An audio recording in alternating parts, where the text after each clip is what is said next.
Good day and welcome again to this online Bible study of the Gospel of John. Today we'll be doing chapter 4, which is a very important chapter in the whole Gospel. There's lots of important chapters, but this one is in particularly important because it begins those kinds of themes that we've been seeing throughout the Gospel. And the way that you're meant to kind of read this is, I said last week, pay attention to some of the details around Nicodemus. And in this case, with the Samaritan woman, we're meant to compare Nicodemus to the Samaritan woman. And you may say, well, chapters and verses. Don't forget, the way the gospel was written, there were no such things as chapters and verses. Those were later additions. And so the way the gospel was written was you were supposed to read it from beginning to end, all in kind of one sitting as you were there. And so the Nicodemus narrative, remember, a Pharisee who comes at night, who questions Jesus, who wonders, who gets this speech about birth, and there's the literal meaning versus the figurative meaning, is brushed up against this narrative with the Samaritan woman. And so the first thing that we know is, in general, is that Samaritans and Jewish people, it's not that they hated each other, they just didn't really like one another. And part of that was a disagreement between how they worshiped and where they worshiped. But they were both Jewish. And so it was a disagreement amongst people within their own family again, which is a running theme throughout John, disagreements between those who follow Jesus and those who don't follow Jesus. And so now we see a disagreement between Jewish people and Samaritans. And there's also at play the element of a single woman with a single male in public, talking to one another, which should not be done as well. Jesus is breaking some boundaries here and some rules against this. This is why the woman is kind of taken aback at the beginning of this, is because a single male is talking to a single woman out on her own.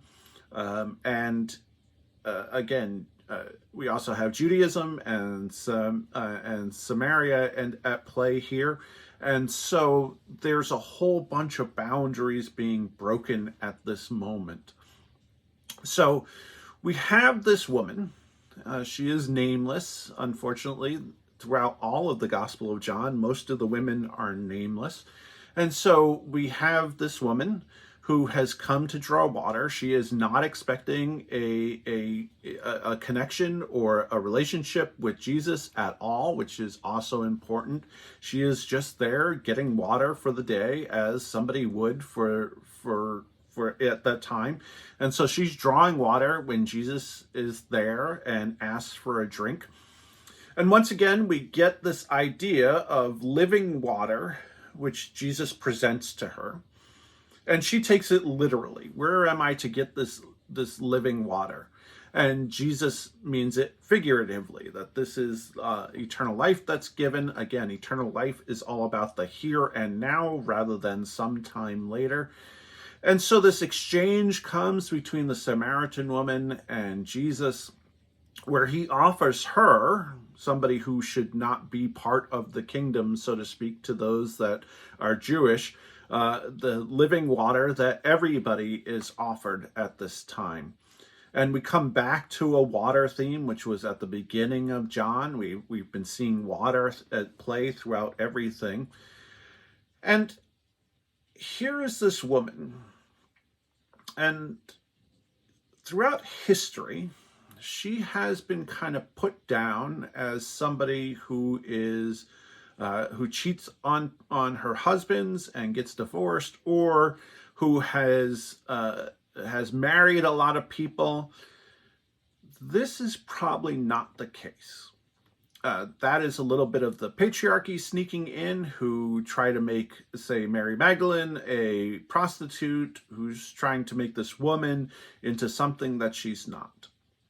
More than likely, the bigger commentary when Jesus asks her about her husband and she says, "I have no husband," The commentary is more about the laws for women at the time.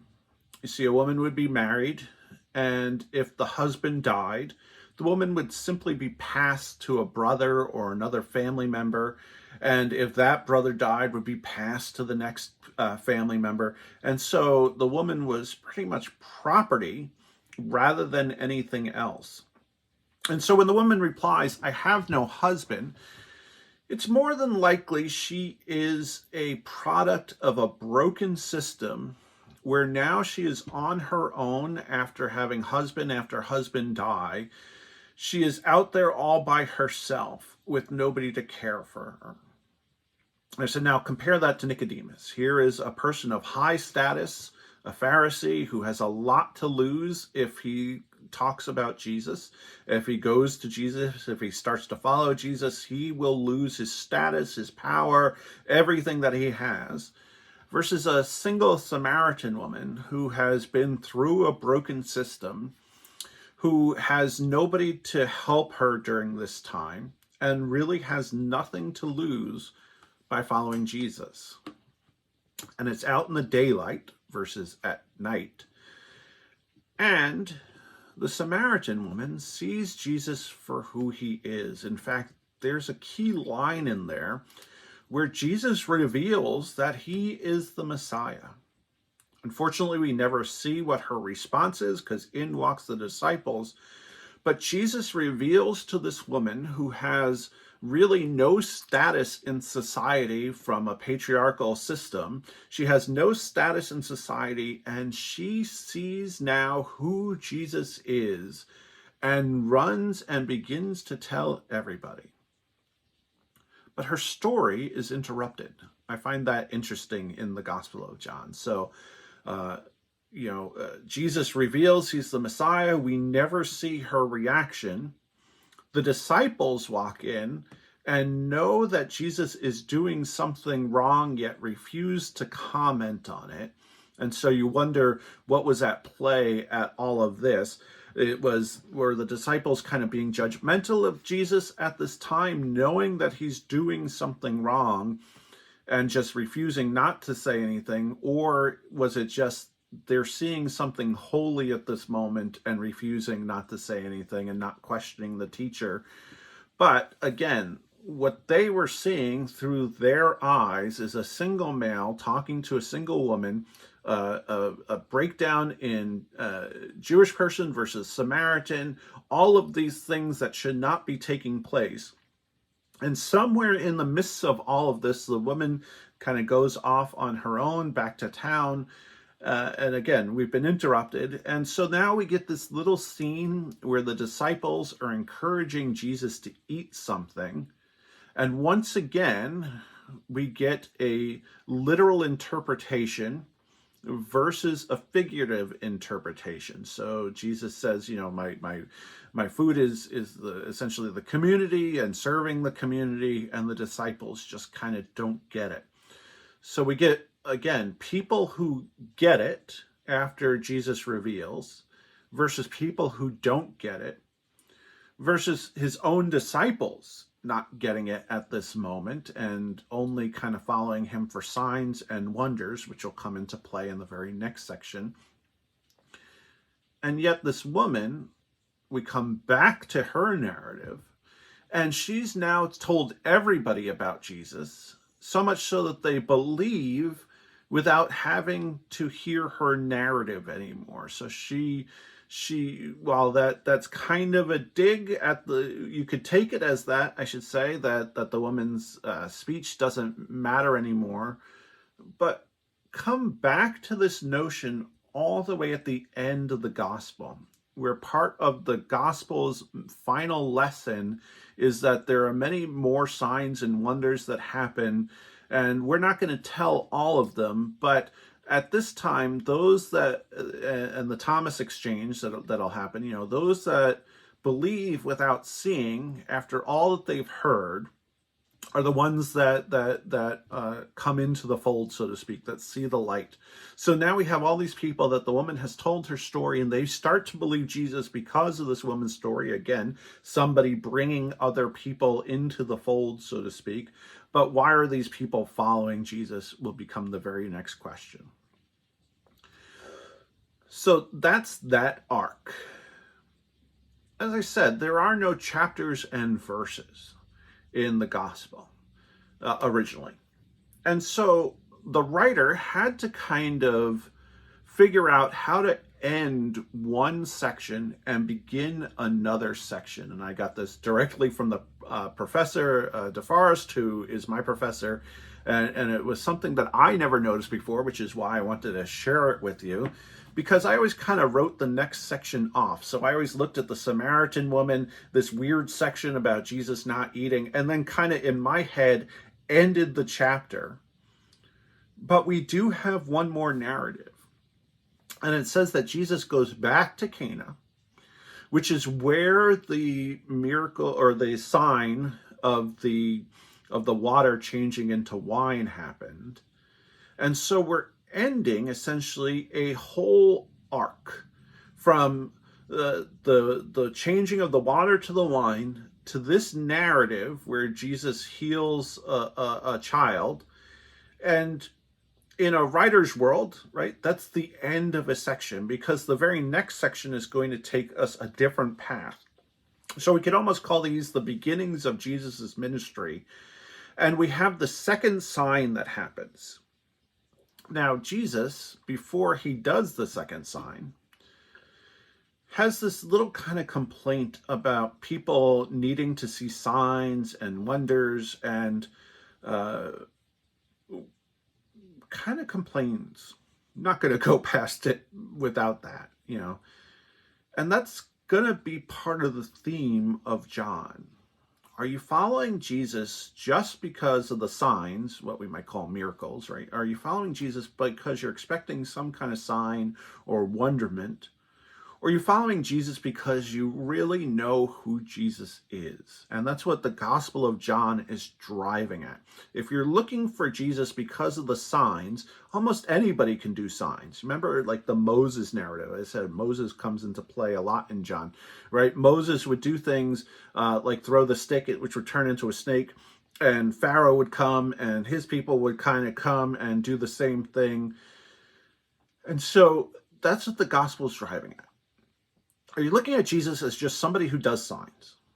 Or are you looking at the deeper nature of who Jesus is in his relationship to God and the relationship to the people, and seeing and having the light cast upon you?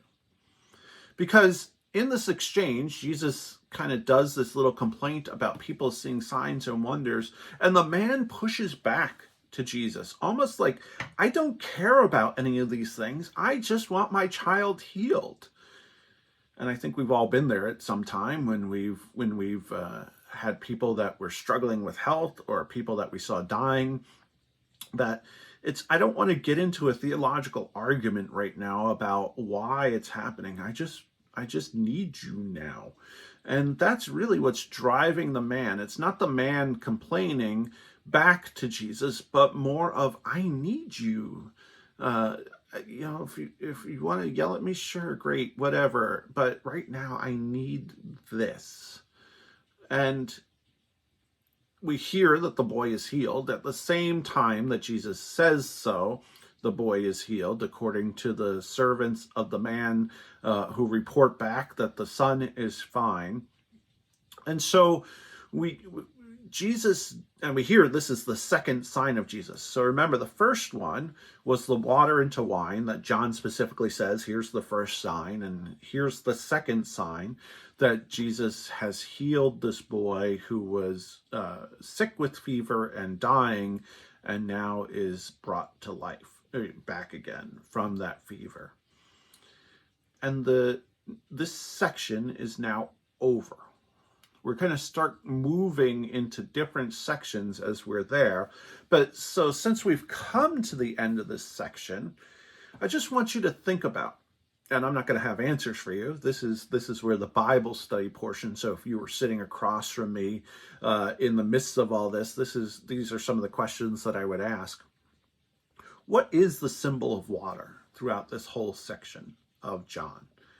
How does water play into effect throughout the signs of Jesus? Why is water so important? Also, as you think about the people that Jesus interacts in these first sections, who gets it and who doesn't get it? Who realizes who Jesus is and who doesn't realize who Jesus is? And what point is the gospel writer trying to make about who gets it and who doesn't get it? Because that comes into play as well as we continue Jesus's narrative. This is going to be throughout the whole Gospel of John. John is trying to get you to get it. Here's where the light is. And you can choose to follow the light now, or you can choose to continue to stay in darkness. But here's the ways that I'm trying to convince you of who Jesus is. So, in these first encounters, who gets it and who doesn't get it? How is Jesus revealing himself from the beginning of the wedding at Cana to this section where a boy is healed from a fever? What is this all saying about God, and what is it saying about Jesus? So those are the questions that I kind of want you to ponder as you think about this first section, chapters 1 through 4 of the Gospel of John. I hope you're enjoying this so far. Again, we're going to turn in a different direction, beginning with chapter 5, as we get into more spats with the Jewish leaders in here. In fact, the very next section is going to be why they want to now start killing Jesus. And so we've had a good run so far, so to speak, with Jesus. We've had some questions, we've had some from the Jewish leaders, but it's about to get serious until the very end of the gospel. So this is going to be the turning point of Jesus's relationship with the Jewish leaders. And so pay attention to why that happens as you read the next chapter in chapter 5.